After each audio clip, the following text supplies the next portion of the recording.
বিশ্ব স্বাস্থ্য সংস্থার গাইডলাইন মেনে চলি, নিয়মিত সাবান পানি দিয়ে হাত ধুই, ঘরের বাইরে গেলে অবশ্যই মাস্ক পরিধান করি, কোভিড-19 থেকে নিজে এবং নিজের পরিবারকে সুরক্ষিত রাখি। ইসলামিয়া কলেজ সদরঘাট কর্তৃক আয়োজিত অনলাইন ক্লাস প্রোগ্রামে একাদশ শ্রেণীর সকল নতুন ছাত্রছাত্রীকে ইসলামিয়া কলেজে স্বাগতম। কথা বলছি আমি মনসুর আহমদ, প্রভাষক, জীববিজ্ঞান বিভাগ, ইসলামিয়া কলেজ সদরঘাট, চট্টগ্রাম। তোমরা সকলেই মাধ্যমিক পর্যায় অতিক্রম করে উচ্চ মাধ্যমিক শ্রেণী তথা কলেজে ভর্তি হয়েছ। প্রত্যেকেই সুনির্দিষ্ট কিছু স্বপ্ন নিয়ে, প্রত্যেকের মাঝেই অনেকগুলো স্বপ্ন বিরাজমান।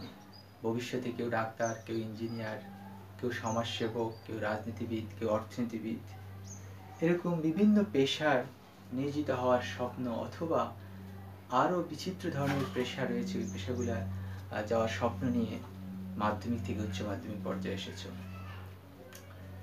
আমি একটা কথাই তোমাদেরকে বলবো, স্বপ্ন বা আশা, যেটা মানুষের জীবনে অতি গুরুত্বপূর্ণ। যদি মানুষের স্বপ্ন না থাকে, আশা না থাকে, মানুষ বেঁচে থাকতে পারে না। তোমরা হয়তো বা জেনে থাকবে, পৃথিবীতে যতগুলা সুইসাইড অ্যাটেম্প হয় বা সুইসাইড হয়, প্রত্যেক সুইসাইড অ্যাটেম্প বা সুইসাইডের অন্যতম প্রধান কারণ হচ্ছে আশাহত হওয়া। জীবন থেকে কিছু পাওয়ার প্রত্যাশা যারা হারিয়ে ফেলে, তারা এই পৃথিবী ছেড়ে চলে যাওয়ার এই ঘৃণ্য চেষ্টায় লিপ্ত হয়। তা আমি বলবো, তোমরাও তেমনি অনেক আশা বা অনেক ইচ্ছে নিয়ে এই কলেজে এসেছো। তা আশা করি এই কলেজে তোমাদের সকল ইচ্ছার পূর্ণ প্রতিফলন ঘটবে এবং তোমরা তোমাদের ইচ্ছাগুলোকে প্রায়োরিটি দিয়ে ভবিষ্যৎ তোমাদের স্বপ্নকে বিনির্মাণে গুরুত্বপূর্ণ ভূমিকা পালন করবে। এই সম্বন্ধে একটি কথা না বললেই নয়। পৃথিবীর একজন অন্যতম গুরুত্বপূর্ণ স্কলার বলেছিলেন যে মানুষ ঘুমিয়ে ঘুমিয়ে যে স্বপ্ন দেখে সেটা স্বপ্ন নয়, স্বপ্ন হচ্ছে সেটা যেটা মানুষকে ঘুমাতে দেয় না, অর্থাৎ তাকে তার স্বপ্ন পূরণের অনুপ্রেরণায় সবসময় উদ্বেলিত করে। তো তোমাদের সকলকে আবারও ইসলামিয়া কলেজের প্রাঙ্গণে স্বাগতম জানিয়ে আমি আমার আজকের নিয়মিত ক্লাসে প্রবেশ করতে চাচ্ছি। যেহেতু আমাদের ক্লাস হচ্ছে জীববিজ্ঞান বিষয়, তো যেহেতু জীববিজ্ঞান বিষয়ের ক্লাস, তাই আমি জীববিজ্ঞান বিষয়ের কিছু তথ্যপূর্ণ কথা বলে আজকে ক্লাস শেষ করবো। আজকে আমরা সরাসরি বিজ্ঞান ভিত্তিক লেসনে প্রবেশ করব না। জীববিজ্ঞান শব্দটি যদি আমি বলি, এর ইংরেজি হচ্ছে বায়োলজি। এই বায়োলজি শব্দটি দুটি গ্রিক শব্দ বায়ো এবং লগস থেকে এসেছে। এই গ্রিক শব্দ bio means life, life means জীবন, আর লগস মিন্স নলেজ অর্থাৎ জ্ঞান। অর্থাৎ জীব সম্পর্কিত জ্ঞানই হচ্ছে জীববিজ্ঞান বিষয় অধ্যায়ের মূল বিষয়। তো জীববিজ্ঞান বিষয়ে মূলত দুটি ব্রাঞ্চে বা দুটি শাখায় ভাগ করা হয়েছে। একটি শাখা হচ্ছে বটনি বা উদ্ভিদ বিজ্ঞান, আর একটি শাখা হচ্ছে জুলজি তথা প্রাণীবিজ্ঞান। বটনি, যদি বটনি সম্বন্ধে বলি, বটনি এটিও একটি ইংরেজি শব্দ, যা একটি গ্রিক ওয়ার্ড বটনি থেকে এসেছে, যার মানে হচ্ছে প্ল্যান্ট বা উদ্ভিদ। তেমনি জুলজি, এটিও দুটি গ্রিক শব্দ যৌন এবং লগস থেকে এসেছে। যৌন মানে হচ্ছে প্রাণী, আর লগস মানে হচ্ছে নলেজ, অর্থাৎ প্রাণী সম্পর্কিত নলেজই হচ্ছে প্রাণীবিজ্ঞান। তো আমরা একটি কথা বুঝতে পারি, জীববিজ্ঞান মানে হচ্ছে জীব, অর্থাৎ যাদের মধ্যে জীবন আছে তারাই হচ্ছে কি জীব। তাহলে আমাদের স্বভাবতই প্রশ্ন আসে যে জীবের মধ্যে জীবন আছে, তাহলে জীবনটা কি আসলে? যদি আমাদের প্রশ্ন জাগে জীবনটা কি, হোয়াট ইজ লাইফ, তাহলে জীবন সম্পর্কে যদি আমি নিজেকে জিজ্ঞাসিত করি অথবা বিভিন্ন স্কলারের পর্যালোচনা করি, তাহলে এই তথ্য পাই যে ধারণা করা হচ্ছে এখন থেকে প্রায় 260 কোটি বছর পূর্বে পৃথিবীতে প্রথম জীবন ধারণকারী জীবের আবির্ভাব ঘটেছিল। আসলে তখন যে জীবনগুলো বা জীবগুলো আবির্ভাব হয়েছিল পৃথিবীতে, তারা ছিল অত্যন্ত সরল প্রকৃতির। ক্রমে বিবর্তনের মাধ্যমে আমাদের এই পৃথিবীতে জটিল বা বিভিন্ন আকারে বিভিন্ন সাইজের আমরা জীব দেখতে পাচ্ছি। তো আমরা মূল কথা আসি, বস্তুত বলতে চাচ্ছি জীবনটা কি, জীবের অভ্যন্তরে ধারণকারী এই জীবন কি। এই জীবন সম্পর্কে কথা বলতে গিয়ে বিভিন্ন বিজ্ঞানী বিভিন্ন মতবাদ ব্যক্ত করেছেন। যেমন কেউ কেউ বলেছেন সুসংগঠিত প্রোটোপ্লাজমের ক্রিয়াকলাপই হচ্ছে জীবন। কেউ কেউ বলেছেন অভিব্যক্তি, পরিব্যক্তি, রেচন, পুষ্টি, চলন, প্রজনন ইত্যাদি গুণসম্পন্ন জৈব রাসায়নিক গুণাবলী সম্পন্ন সত্তাই হচ্ছে জীবন। কেউ কেউ বলেছেন পরিবর্তনশীল পরিবেশের সাথে খাপ খাওয়াতে সক্ষম এমন বস্তু সত্তাই হচ্ছে জীবন। এই সকল বিষয়গুলা পর্যালোচনা করে আমরা মজ্জার কথা এখানে উপনীত হতে পারি যে এটাই উপনীত হই যে জীবন হচ্ছে এক প্রকার শক্তি। আমি আবার বলছি, জীবন হচ্ছে এক প্রকার শক্তি আর জীব হচ্ছে সেই শক্তির ধারণকারী। অর্থাৎ life is power. When any organism carried this power, that is animal or any other organism. তাহলে আমরা জীবন সম্পর্কে একটা সংক্ষিপ্ত ধারণা পেলাম। এবার আরেকটি ধারণা নেব, এই জীবনটা পৃথিবীতে কিভাবে উৎপত্তি হয়েছে, পৃথিবীতে জীবনের উৎপত্তি কখন, বা পৃথিবীতে কিভাবে জীবনটা সৃষ্টি হলো সে সম্পর্কিত আমরা কিছু কথা বলবো। পৃথিবীতে জীবনের উৎপত্তি সম্পর্কিত বিজ্ঞানীদের অনেকগুলো মতবাদ রয়েছে, যেমন চিরন্তন মতবাদ, তারপরে বিশেষ সৃষ্টি মতবাদ, স্বতঃস্ফূর্ত মতবাদ, জীব থেকে জীব সৃষ্টি মতবাদ, মহাজাগতিক সৃষ্টি মতবাদ, প্রাকৃতিক বিপর্যয় মতবাদ এবং জীব রাসায়নিক মতবাদ। পৃথিবীতে আসলে জীবনের উৎপত্তি বলতে জীবের উৎপত্তিকেই বোঝায়, এবং এটি কখন, কিভাবে, কি পর্যায়ে তৈরি হয়েছে সে সম্পর্কে ব্যাখ্যা করতে গিয়ে মতবাদগুলো প্রবর্তন হয়েছে।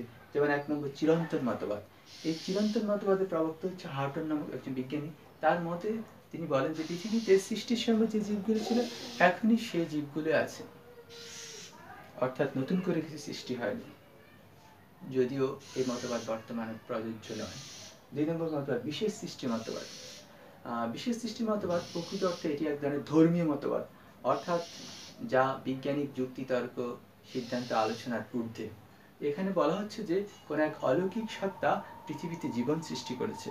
আবার কেউ কেউ মনে করেন যে খ্রিস্টপূর্ব 4000 পূর্বাব্দে কোনো এক সময়ে এই অলৌকিক স্রষ্টা, অলৌকিক শক্তি তথা স্রষ্টা 6 দিনে এই সমগ্র পৃথিবী সৃষ্টি করেছেন।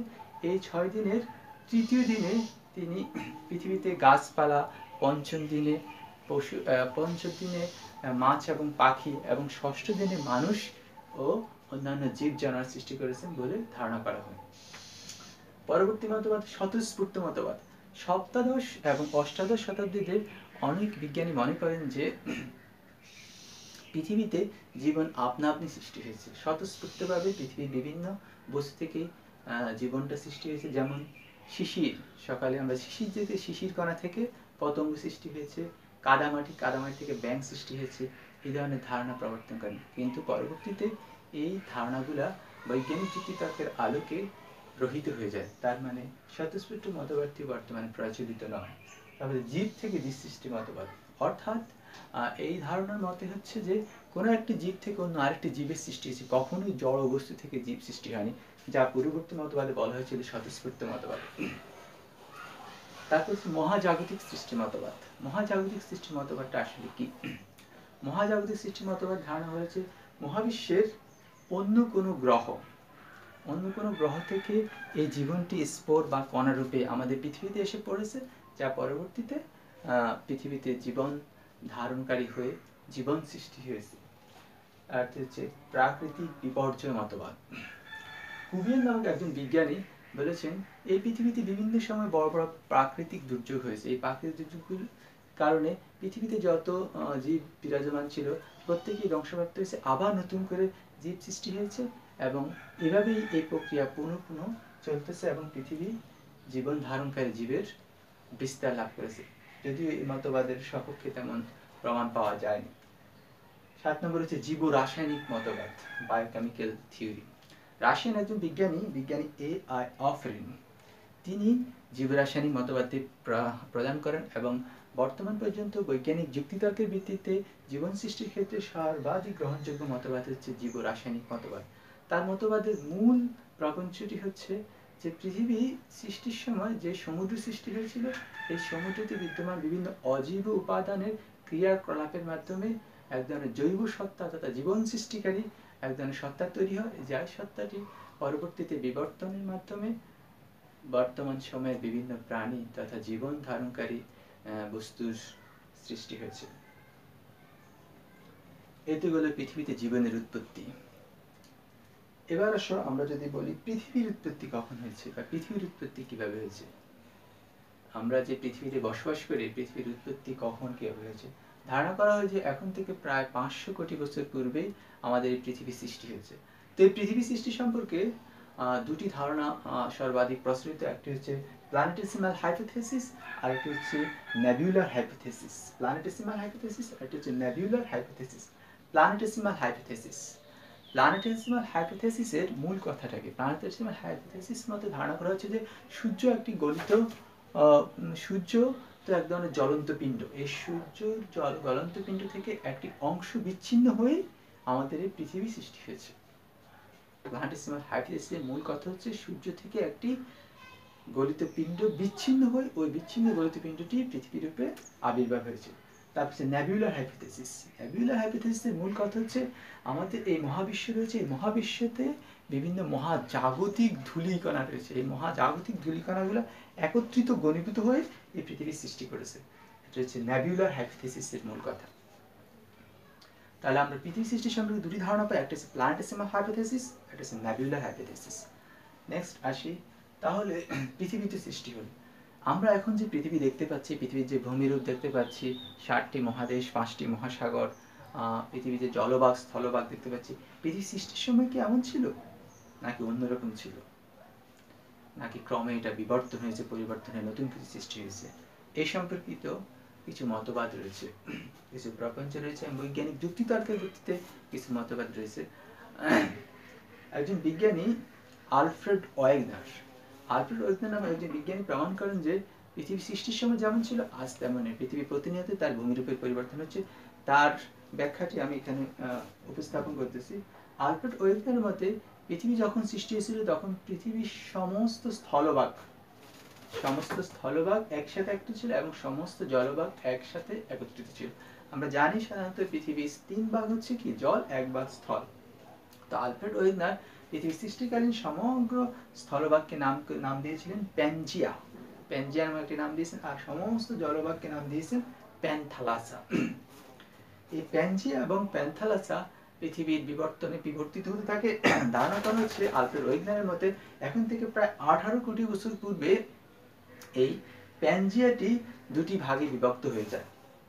দুটি ভাগে বিভক্ত হয়ে লরেশিয়া এবং গন্ডোয়ানা ল্যান্ড নামে দুটি ভূমিরূপ এবং এই দুটি ভূমিরূপের মাঝখানে তেটিস সাগর নামে আরেকটি অগভীর সমুদ্রের সৃষ্টি হয়ে থাকে। তার মানে তখন এখন থেকে 18 কোটি বছর পূর্বে পৃথিবীর যে প্যানজিয়া নামক ভূমিরূপের কথা বলা হচ্ছে তার দুই ভাগ হয়ে একটি হচ্ছে লরেশিয়া আর একটি গন্ডোয়ানা ল্যান্ডে বিভক্ত হয়ে যায় এবং মাঝখানে তেটিস সাগর নামে আরেকটি সাগরের সৃষ্টি হয়। এভাবে পৃথিবীর আরো ক্রম পরিবর্তন হয়ে থাকে ভূমিরূপে এবং ধারণা করা হয় এখন থেকে প্রায় 6 কোটি বছর পূর্বে আমাদের বর্তমান যে পৃথিবীর রূপ দেখতে পাচ্ছি এই রূপের সম্ভাব্য তৈরি হয়েছিল বলে ধারণা করা হচ্ছে। তো এই মতবাদটি আসলে সত্যিকার অর্থে মহিসঞ্চালন মতবাদ নামে একটি মতবাদের সাথে তুল্য বা মহিসঞ্চালন মতবাদেরই বিষয়। এখানে বলা হচ্ছে পৃথিবী অনেকগুলো প্লেট সদৃশ ভূমিরূপের সাথে, এই প্লেটগুলা সর্বদা চলনশীল, অর্থাৎ তারা তাদের অবস্থান পরিবর্তন করে। আমরা যদি দেখতে পাই পৃথিবীর যে বড় বড় আল্পস পর্বতমালা, হিমালয় পর্বতমালা, রকি পর্বতমালা, আন্দিজ পর্বতমালা, এই পর্বতমালাগুলো মূলত এই প্লেটগুলার একটার সাথে ধাক্কার ফলে ভূমি উঁচু হয়ে এই পর্বতমালাগুলো সৃষ্টি হয়েছে। এবং আমরা এই মতবাদের সপক্ষে প্রমাণ খোঁজার জন্য এটা দেখেছি যে পৃথিবীর বিভিন্ন উপকূল, সমুদ্র উপকূলের সাথে অন্য উপকূলের তুলনা করে দেখা গেছে এক উপকূলের সাথে আরেক উপকূল, যেমন তালাসাই মতবাদের তালার ভিতর ছাবি ঘাটে ঘাটে মিলে যায়, তেমনি এক উপকূলের সাথে অপর উপকূল ঘাটে ঘাটে মিলে যাচ্ছে। সেই কারণে ধারণা করা হচ্ছে যে আলফ্রেড ওয়েগনারের মতবাদটি অনেকটা বিশুদ্ধ বা বৈজ্ঞানিক যুক্তিতর্কের ভিত্তিতে প্রমাণিত। তো আমরা মজার কথা এখানে চলে আসি যে আমরা আজকের ক্লাসে যে বিষয়গুলো অনুধাবন করলাম সেটি হচ্ছে জীবন কি। প্রথমে বুঝলাম যে জীবন কি, জীবনের উৎপত্তি কিভাবে হলো, তারপর বুঝলাম পৃথিবী সৃষ্টি কিভাবে হলো এবং পৃথিবীর বর্তমান ভূমিরূপের অবস্থা কিভাবে সৃষ্টি হলো সে বিষয়ে ধারণা পেলাম। এখন আমি তোমাদেরকে তোমাদের একাদশ শ্রেণীর সিলেবাস বিষয়ে কথা বলবো। একাদশ শ্রেণীর যে জীববিজ্ঞান বিষয়ে দুটি পার্ট, জীববিজ্ঞান প্রথম পত্র এবং জীববিজ্ঞান দ্বিতীয় পত্র। জীববিজ্ঞান প্রথম পত্র তথা উদ্ভিদ বিজ্ঞান, জীববিজ্ঞান দ্বিতীয় পত্র তথা প্রাণী বিজ্ঞান। জীববিজ্ঞান প্রথম পত্র তথা উদ্ভিদ বিজ্ঞান বিষয়ে যে অধ্যায়গুলো আমরা একাদশ শ্রেণীতে অধ্যয়ন করবো সেটা হচ্ছে অধ্যায় 1, 2, 4, 5, 7, 8 এবং 12। আর দ্বিতীয় পত্র তথা প্রাণী বিষয়ে যে অধ্যায়গুলো আমরা একাদশ শ্রেণীতে অধ্যয়ন করবো সেটা হচ্ছে 1, 2, 4, 6, 8 এবং 11। এবার আসো জীববিজ্ঞান বিষয়ের পাঠ্য বই। যে আমি বলবো প্রত্যেক বিষয়ে তোমাদেরকে অন্তত ন্যূনতম 2টি বই পড়ার জন্য। 2টি বই পড়লে তুমি বিষয়ের গভীরতা বুঝতে পারবে এবং তোমার সৃজনশীল প্রশ্নের আনসারের ক্ষেত্রে অনেকটা সহজ হবে। সেক্ষেত্রে আমি জীববিজ্ঞান প্রথম পত্রের ক্ষেত্রে সাজেস্ট করব অক্ষরপত্র প্রকাশনের একটা বই আছে, ওই বইটি, এবং আবুল হাসান, লেখক আবুল হাসান হাসান পাবলিকেশনের বইটি। এবং জীববিজ্ঞান দ্বিতীয় পত্রের ক্ষেত্রে অক্ষরপত্রের একটা বই আছে, ওই বই, এবং গাজী আজমল এবং আসমত গাজী পাবলিকেশনের ওই বইটি। এই দুইটা বই তোমাদের জন্য প্রযোজ্য মনে করি। তো তোমাদের সাথে যদি সরাসরি কথা বলা যেত তাহলে আরো অনেক ইন্টারেক্টিভ ক্লাস হতো, আরো মজার ক্লাস নেওয়া যেত। এখন এখানে একাকী তোতা পাখির মতো অনেকটা ক্লাস নেওয়ার বিষয়টা। আশা করি তোমরা সকলেই ভালো থাকবে। এই বৈশ্বিক প্যান্ডেমিক সময়ে, প্যান্ডেমিক দ্বারা বৈশ্বিক বিশাল বড় মহামারীর সময়ে তোমরা নিজে এবং নিজের পরিবারকে সুরক্ষিত রেখে সকল কার্যক্রম পরিচালনা করবে, এই প্রত্যাশা ব্যক্ত করে আমি আমার ক্লাস এখানে শেষ করছি। আরেকটি বিষয় এখানে তোমরা লক্ষ্য করবা যে এখানে আমার পরিচয় দেওয়া আছে। আমার পরিচয় হচ্ছে আমি মনসুর আহমদ, প্রভাষক, জীববিজ্ঞান বিভাগ, ইসলামিয়া কলেজ। আর আমার মোবাইল নাম্বার দেওয়া আছে। যদি তোমাদের এই ক্লাসে কোনো বিষয়ে কোনো কিছু জানার ইচ্ছে থাকে, কোনো কিছু আগ্রহ থাকে, সে বিষয়ে আমাকে সরাসরি মোবাইলে কল করেও জিজ্ঞেস করতে পারো, অথবা আমরা যখন সরাসরি ক্লাসে আসবো তখন তো ইনশাল্লাহ এসব বিষয়ে আমরা কথা বলবো। তো সকলকে আবারও ইসলামিয়া কলেজে স্বাগতম জানিয়ে আমার ক্লাস এখানে শেষ করছি। আল্লাহ হাফেজ।